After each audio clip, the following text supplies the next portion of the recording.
नमस्कार मंडळी. आज आपण गाड्यांवरती मिळते तशी झणझणीत पावभाजी करणार आहोत. म्हणजेच स्ट्रीट स्टाईल पावभाजी करणार आहोत आणि तीही कुकरमध्ये. म्हणजेच कुकरच्या 3 शिट्ट्यांमध्ये आपली ही पावभाजी तयार होते. करायला अगदी सोपी आहे, खायला चविष्ट आहे आणि भांडे न भरता करायची आहे. म्हणजे एका कुकरमध्येच सगळं केलं की अजिबात भांडे सुद्धा भरत नाही. तर चला आजची ही झणझणीत स्ट्रीट स्टाईल पावभाजीची रेसिपी सुरू करूया. यामध्ये या पावभाजीमध्ये छान असा रंग यावा, मस्त बटरी ही पावभाजी व्हावी, तेही जास्त बटर न घालता या सगळ्या टिप्स मी इथे सांगणार आहे. तर व्हिडिओ शेवटपर्यंत नक्की बघा. आणि अशाच मस्त झणझणीत चमचमीत रेसिपीज बघण्यासाठी मेजवानी बाय सोनलला नक्की सबस्क्राईब करा.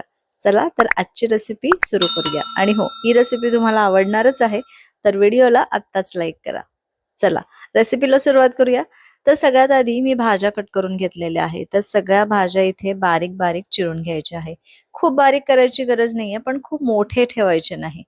मीडियम साईजचे जसं मी इथे दाखवलेलं आहे ना, अगदी त्या पद्धतीने या भाज्या चिरून घेतल्या की भाज्या पण लवकर शिजतात.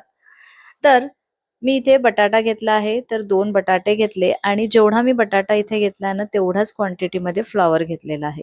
तर आज आपण बटाटा पण जास्त वापरणार नाही आहोत. बऱ्याच जणांना बटाटा वगैरे खाणं म्हणजे अलाउ नसतं, खाऊ शकत नाही. मग अशा वेळेस बटाटा जर तुम्ही नाही घातला त्याऐवजी काय घालू शकतो हे पण मी पुढे व्हिडिओमध्ये सांगते. तर फ्लॉवर पण मी असाच कट करून घेतला आहे आणि बटाटा आणि फ्लॉवरचं प्रमाण मी सारखं घेतलेलं आहे. टोमॅटो 2 घेतलेले आहे आणि 1 शिमला मिरची, 1 गाजर घेतला आहे. भाज्यांचं प्रमाण तुम्ही कमी जास्त करू शकता. ज्या भाज्या तुम्हाला आवडतात त्या जास्त घालू शकता किंवा कमी घालू शकता. तर इथे मी फ्लॉवर आणि बटाटा सारखा घेतला आणि बाकी सगळ्या भाज्या थोड्या कमी घेतलेल्या आहेत. तर आता सगळी कटिंग चॉपिंग मी आधीच करून घेतली आणि आता आपण पावभाजी करायला सुरुवात करूया. तर मी इथे कुकर घेतला आहे. कुकरमध्येच आपल्याला फोडणी घालायची आहे, म्हणजे जास्त भांडे भरणार नाही. तर इथे थोडंसं तेल घ्यायचं आहे. 2 ते 3 टेबलस्पून मी इथे तेल घेतलं आणि 2 टेबलस्पून इतकंच बटर घेतलेलं आहे. आत्ता माझ्याकडे बटर कमी होतं, नंतर मी वरून पण घालणार आहे. तर जास्त बटर घालण्याची गरज नाहीये. थोडं बटर गरम झालं की यामध्ये जिरं घालायचं आहे. जिरं चांगलं फुललं की त्यानंतर सगळ्यात आधी कांदा घालू. तर मी एक मोठा कांदा बारीक चिरून घेतला किंवा 2 मीडियम साईजचे कांदे बारीक चिरून घ्यायचे आहे आणि ते घालायचे आहे. ते 2 मिनिटं छान परतवून घेऊ आणि त्यानंतर ना यामध्ये आलं लसूण पेस्ट घालायची आहे. पण मी आलं लसूण पेस्ट घालायचं विसरले आणि लगेच भाज्याच घालायला घेतल्या. तर तुम्ही बघत आहात मी नंतर आलं लसूण पेस्ट घातलेली आहे फ्लॉवर घातल्यानंतर. पण तुम्ही असं करू नका, जर म्हणजे विसरलात तर ठीक आहे, पण नाही तर कांदा छान झाल्यानंतर आलं लसूण पेस्ट घाला. आलं लसूण पेस्ट 1-2 मिनिटं परतवून झाल्यानंतर मग या सगळ्या भाज्या घाला. भाज्यांचा क्रम जो आहे तो सगळ्यात आधी आपण फ्लॉवर आणि गाजर घातलेला आहे, कारण यांना शिजायला वेळ लागते.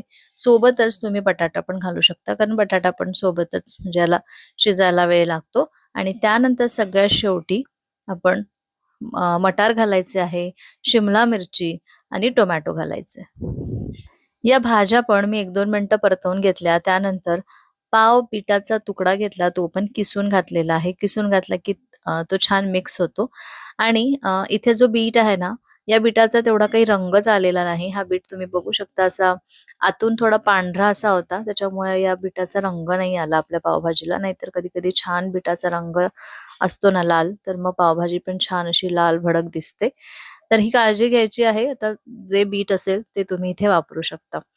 तर आता याला छान मिक्स करून घेऊ. 2-3 मिनिटं याला छान परतवून घेतल्यानंतर आता सगळे सुके मसाले घालायचे आहे. हळद, तिखट, पावभाजी मसाला इथे घालायचा. चवीपुरतं मीठ घालायचं. मिक्स करू आणि 2 मिनिटं याची पहिले वाफ काढून घेऊ. त्यानंतर यामध्ये पाणी घालायचंय. या भाज्या पूर्ण बुडतपर्यंत पाणी घालू आणि कुकरच्या मीडियम गॅसवर फक्त 3 शिट्ट्या काढून घेऊ. तर हे बघा मस्त कुकरच्या शिट्ट्या झालेल्या आहे. वाफ पूर्ण निघालेली आहे आणि आता तुम्ही बघू शकता आपली जी भाजी आहे ती पण चांगली शिजलेली आहे. आता याला मॅश करू. जेवढं मॅश केलं ना तेवढं पावभाजी छान लागते. अशी एकदम असे मोठे-मोठे चंक्स भाजीचे नाही छान लागत. तर छान अशी बारीक मॅश केलेली ही पावभाजी आपण छान मॅश करून घेऊ. त्यानंतर सगळ्यात शेवटी मला पाण्याची कन्सिस्टन्सी म्हणजे या पावभाजीची कन्सिस्टन्सी आहे ना थोडीशी थिक वाटत होती. मग मी थोडंसं अजून पाणी घातलं. शक्यतो गरम पाणी घाला. तर एक अर्धा कप मी इथे पाणी घातलेलं आहे. त्यानंतर परत थोडं बटर घातलं, कोथिंबीर घातली आणि एक छान उकळी काढून घेतलेली आहे. तर आपली ही पावभाजी तयार आहे. आता ही पावभाजी आपण बाजूला ठेवू आणि मस्त अशी पाव भाजून घेऊ. पाव भाजण्यासाठी थोडंसं तव्यावरती बटर घातलं, पावभाजी मसाला घातला, कोथिंबीर घातली आणि त्यावरती हे पाव शेकून घेतले. तर मस्त दोन्हीकडून छान खरपूस हे पाव भाजून घ्यायचे आणि आपली पावभाजी आणि हे पाव पण मस्त तयार झालेले आहे. आता आपण सर्व्ह करू. सर्व्ह करण्यासाठी अशी जर प्लेट तुमच्याकडे असेल तर अप्रतिम. याच्याने स्ट्रीट स्टाईल फील येतो आणि मस्त बारीक चिरलेला कांदा आहे, लिंबू आपण यामध्ये घातलेला आहे. आपण पावभाजी जेव्हा सगळ्यात शेवटी लिंबू पण पिळलेला आहे. नाहीतर मग तुम्ही इथे बाजूला लिंबू पण देऊ शकता.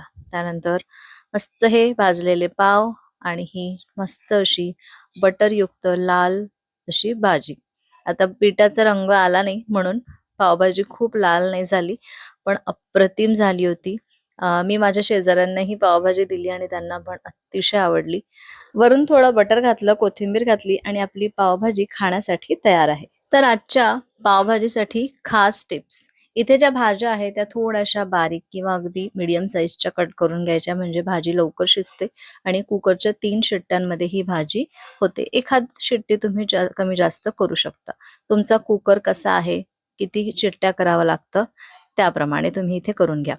त्यानंतर दुसरी टिप म्हणजे जे बटर आपण जसं मी सुरुवातीला सांगितलं की खूप बटर घालायची गरज नाही. तर सुरुवातीला आपण 2 टेबलस्पून तेलामध्ये थोडंसं बटर घेतलं आणि नंतर थोडंसं बटर घातलं, बस इतकंच. वरून बटर घ्यायचं की नाही हा चॉईस तुमचा आहे. त्यानंतर इथे जे पाव आहे ते या पद्धतीने भाजले ना की अप्रतिम लागतात. मस्त पावभाजी मसाला आणि बटरमध्ये थोडेसे हे पाव भाजले गेले की छान लागतात. जर तुम्ही वेट लॉस करत असाल तर इथे पावच्या ऐवजी चपाती खाऊ शकता किंवा मल्टीग्रेन ब्रेड वगैरे मिळतो ना, तो पण तुम्ही इथे एखाद ब्रेड किंवा 1-2 ब्रेड तुम्ही या भाजीसोबत खाऊ शकता. भाजी जास्त घ्यायची आणि पाव कमी घ्यायचे किंवा ब्रेड कमी घ्यायचं. तर याच पद्धतीने एकदा ही स्ट्रीट स्टाईल कुकरमध्ये पावभाजी करून बघा आणि रेसिपी आवडली असेल तर एक लाईक करा. कमेंट करायला विसरू नका.